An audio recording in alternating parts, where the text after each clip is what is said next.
Hello and welcome back to Fun with Floral Art. I'm Laura and today we're going to make a wreath. So we're doing a green and white colour scheme, and today I'm using an Oasis wreath base. So I've got it nice and wet and it's very heavy, and I've got it on a turntable, which is very helpful when you're working with a wreath. So the first step is to do the greening up. So I've got a couple of different kinds of foliage here. I've got some lily-pilly, which also has a little bit of a flower on it, getting ready for those nice berries that a lily-pilly has. And they have those nice shiny leaves. I'm also going to be using some little white roses and some fennel, some of these pods. I've also got over here some gum flowers and some gum nuts, and also some little green apples.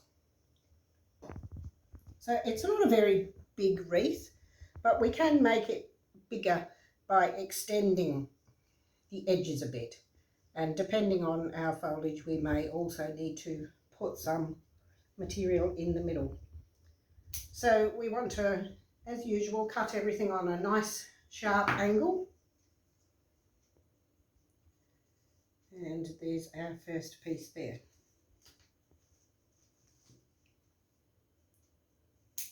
You can be kind of mechanical about it if you want to make sure that you've got even coverage on your base. You can put things equal distances, and then you'll know that you have got good coverage. Make sure that you remove anything that might have a bit of a blemish, because we don't want those. It's easy enough to find foliage around the place. Not always so easy to find flowers, depending on the time of year.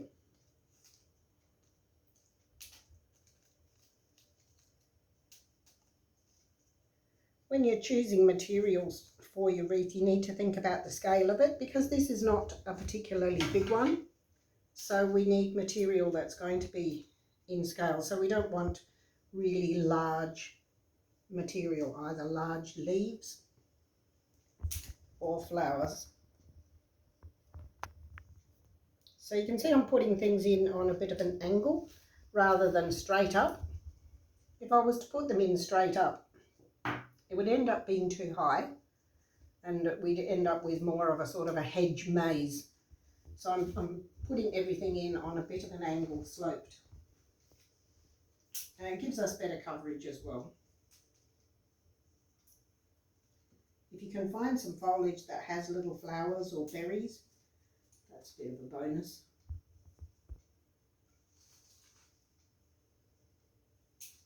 Two for the price of one. We want to get quite good coverage with our foliage, but of course we need to leave some space for any flowers that we're going to put in a little bit later. I'm starting to put some a bit more towards the edge now.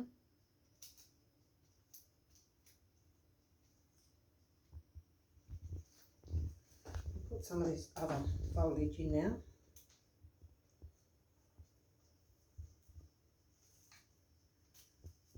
Bushy foliage is ideal for wreaths because you get a good coverage without too many stems in the base. You can use these bases quite a few times, as long as you haven't sort of made huge big holes in it.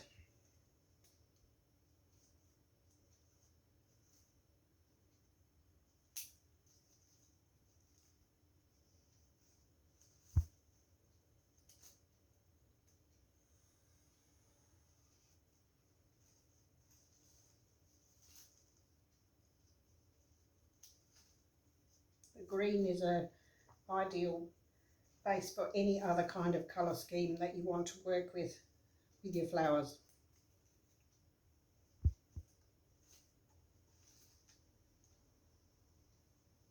And And as with most other arrangements, you should try and choose material that has the same lifespan, because you don't want one element of it dying off a bit and the rest still going fine. These leaves are a little bit too big for the scale of this, so I won't use those.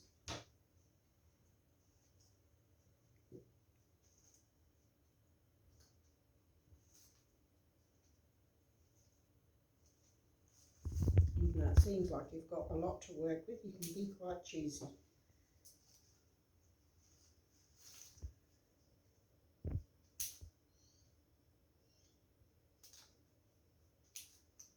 Foliage with a bit of a nice woody stem is useful. Much easier to work with.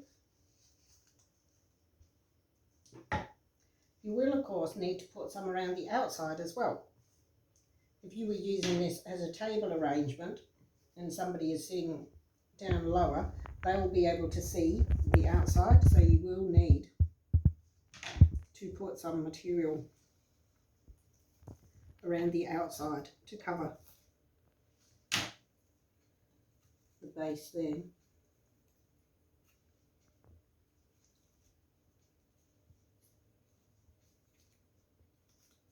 If you wanted to make it much bigger, you could extend your material out quite a lot. But I'm just going to put it in a bit of an angle.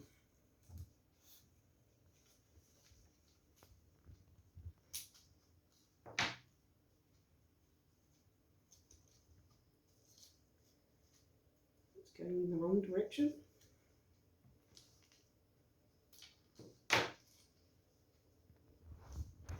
It does take quite a few stems to fill it up.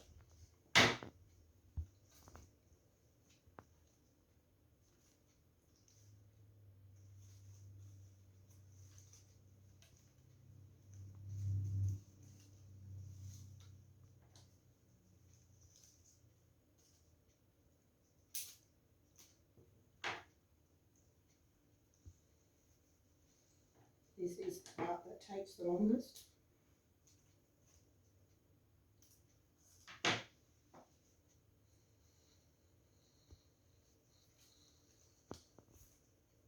You can see how useful a turntable is doing this kind of work, because you can just turn it without having to lift. This foliage is a bit more of a yellow green than the other one.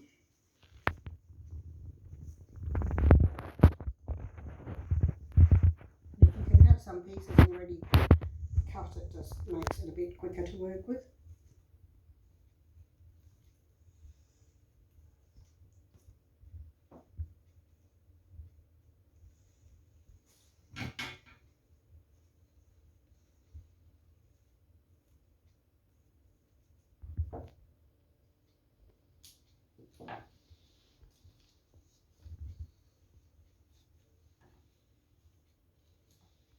You'll always find another space if you look hard enough.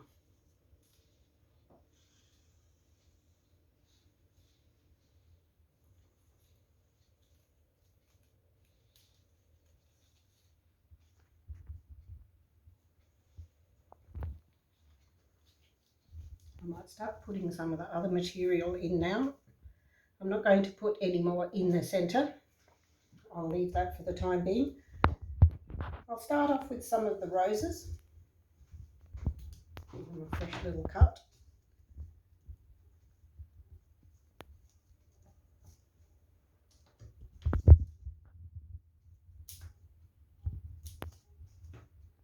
You don't necessarily want everything sort of lined up like soldiers, so I'm putting them in at slightly different angles.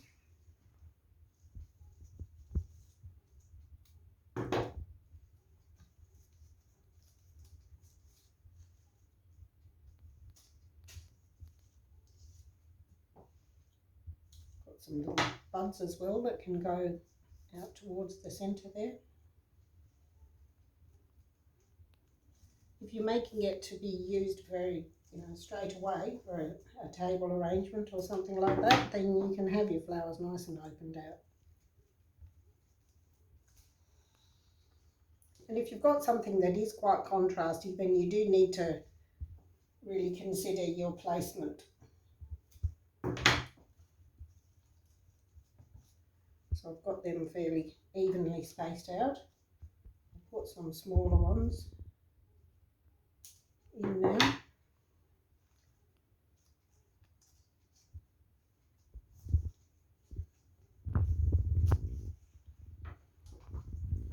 A bit of balance.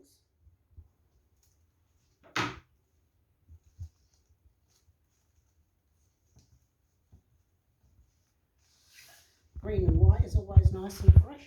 So I might put some of these pods in now. I'm not sure what they're called. These are a real yellow-green colour. That gives a nice contrast of textures.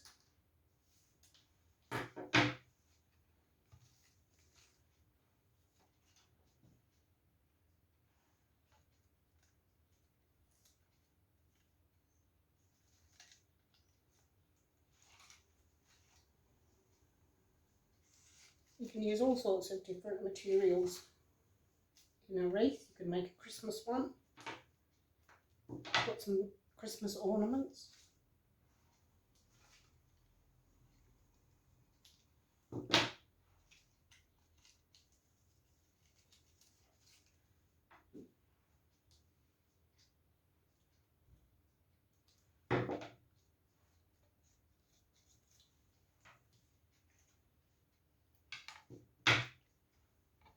Got plenty of material. Just trying to check that I have evenly placed all the various materials.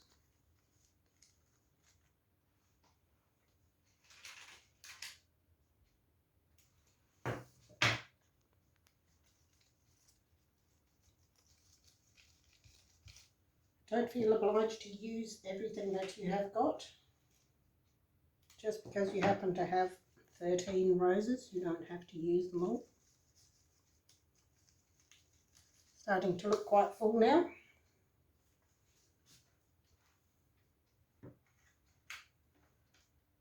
I have got these nice gum tree flowers that I think fit in really well with the colour scheme.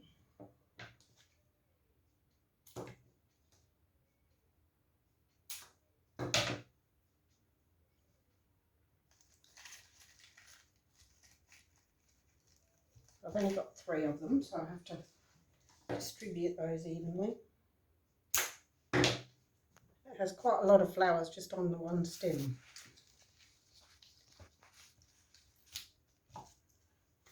So that's those.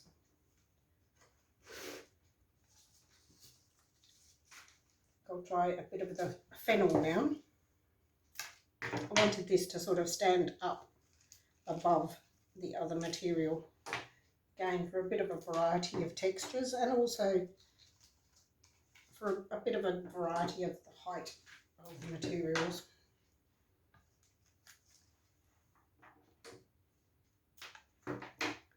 You could use something like gypsophila or wax flower. Makes a really good filler.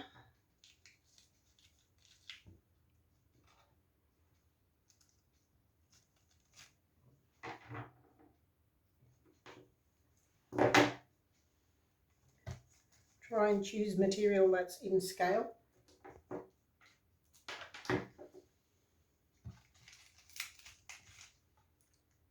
It's definitely quite filled up now.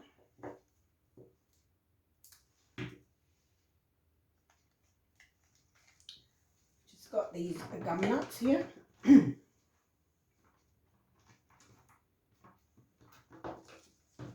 To fill in any little spaces. And again, they've got a different texture to the other materials.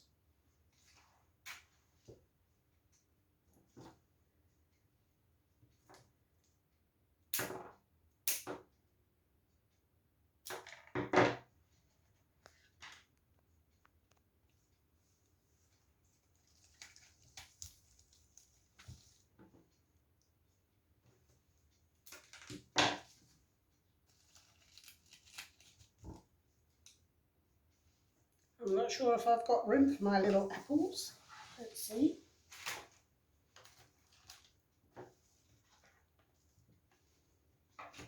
They're not going to work if I just try and sort of place them in, so I've got some toothpicks. And then there's no problems once you put a toothpick in one. Right, let me put a few in. I think they fit in well with the colour scheme.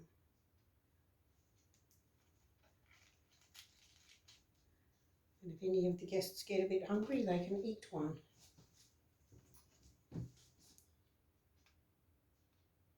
A wreath is a good standalone arrangement, but it can also be used as part of a larger arrangement. You can put it on top of something, or you can put something in the centre, and that can look very effective as well.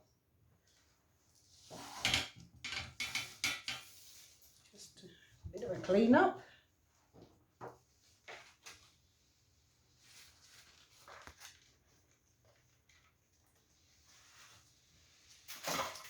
So I've got this hurricane vase, which is very handy for putting inside a wreath, and I've got a candle in there.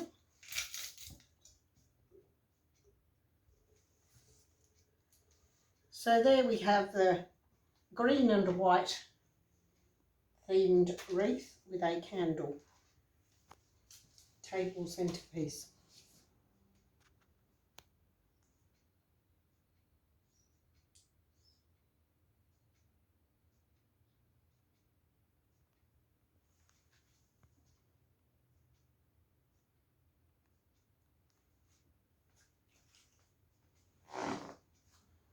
So thank you for watching, and please subscribe to Fun with Floral Art for more fun and easy floral art projects.